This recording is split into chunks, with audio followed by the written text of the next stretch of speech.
আসসালামু আলাইকুম কাকা, ভালো আছেন নি? জি ভালো ভালো আছেন?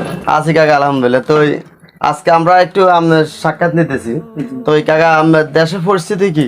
না, দেশের পরিস্থিতিতে ভালো না, গরম বেশি। গরম বেশি কেন? তারপরে নিজেরা রোডে ঘাটে তো চলতে পারি না। কাকা আপনি কি করেন কাকা? ওই তো ছোট মোটো অটো একখান অটো এটা আপনার কেন? এই সামনের অটো এটা? এটা ও আচ্ছা আচ্ছা, এটা চালায় দৈনিক কত টাকা ইনকাম করেন কাকা? না, এখন তো আর আগে তো ভালো ছিল, এখন তো আর এত ভালো না। এখন রোডে ঘাটে মানুষ নাই, গাড়ি ঘোড়া চলে। মানুষ কম কেন? মানুষ লইতে পারে আইতে পারেন না, কি করবো, রোডে ঘাটে থাকতে ওটা দেওয়ান আসতে পারে না। ও মানুষের, আমার মনে হয় মানুষের পকেটে টাকা পয়সা কম কেন কাকা? হ্যাঁ, এখন কত টাকা দৈনিক চালান? এত বেশি না, কত 300-400 টাকা। তো 300-400 হইলে কাকা আপনার বাড়িতে কজন খান না? আইনা আছে 4-5 জন আছে। 4-5 জন যদি হয় দৈনিক 300-400 টাকা হয়। 300 টাকা হয়নি না, আরো কম হয়? 300 টাকা হয় না, 300 টাকা হয় নাই, কত হয়? 280 এরকম। এরকম আছে।